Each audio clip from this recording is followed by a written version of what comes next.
నమస్తే welcome to Sakshi sports నేను మీ కృష్ణబాల టీమిండియా గెలిచిన టీ20 ప్రపంచ cup final match streaming platform Jio హాట్స్టార్లో సరికొత్త వీక్షకుల రికార్డు సృష్టించింది.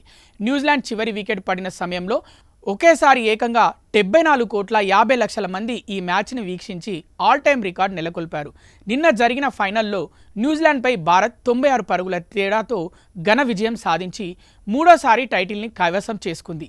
సొంత గడ్డపై ఈ ఘనత సాధించిన ఏకైక జట్టుగా కూడా టీమిండియా చరిత్ర సృష్టించింది. 19వ ఓవర్లో భారత్ గెలుపు ఖాయం అవగానే వ్యూవర్షిప్ 74,50,00,000కు చేరగా పోస్ట్ మ్యాచ్ ప్రెజెంటేషన్ ముగిసే సమయానికి అది 82,01,00,000 వరకు పెరగడం విశేషం. ఫైనల్ మ్యాచ్కు వీక్షకుల సంఖ్య మొదటి నుంచి క్రమంగా పెరుగుతూ వచ్చింది. మ్యాచ్ ప్రారంభానికి ముందు రికీ మార్టిన్ ప్రదర్శన సమయంలో 2,01,00,000 మంది వీక్షించగా టాస్ సమయానికి ఆ సంఖ్య 4,02,00,000కు చేరింది. కాగా ఇంగ్లాండ్తో జరిగిన సెమీఫైనల్ మ్యాచ్లో నమోదైన 6,50,00,000 పీక్ వ్యూవర్స్ రికార్డును ఈ ఫైనల్ సునాయాసంగా అధిగమించి ఓటీటీ వీక్షణలో కొత్త చరిత్రను లిఖించింది.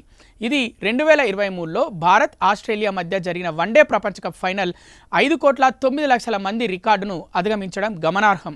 భారత ఇన్నింగ్స్ ముగిసేసరికి వీక్షకుల సంఖ్య 43,09,00,000 ఇన్నింగ్స్ బ్రేక్ సమయంలో 44,03,00,000కు పెరిగింది. భారత్ నిర్దేశించిన 255 పరుగుల లక్ష్యాన్ని ఛేదించేందుకు న్యూజిలాండ్ బరిలోకి దిగినప్పుడు 49,09,00,000 మంది వీక్షిస్తుండగా మొదటి ఓవర్ ముగిసేసరికి ఆ సంఖ్య 50,03,00,000కు చేరింది. కాగా 2024లో జరిగిన టీ20 ప్రపంచ కప్ ఫైనల్లో డిస్నీ ప్లస్ హాట్స్టార్లో 5,03,00,000 పీక్ వ్యూవర్షిప్ మాత్రమే నమోదైంది. తాజా విజయంతో మైదానంలోనే కాకుండా డిజిటల్ వీక్షణలోనూ టీమిండియా సరికొత్త చరిత్ర లిఖించింది. సాక్షి టీవీ ప్రసారాలను నిలిపివేయడం చట్టరీత్యా నేరం. సాక్షి టీవీ ప్రసారాల కోసం మీ స్థానిక కేబుల్ ఆపరేటర్ని వెంటనే సంప్రదించండి. డిటిహెచ్లో, ఇంటర్నెట్లో కూడా సాక్షి టీవీ ప్రసారాలను వీక్షించవచ్చు.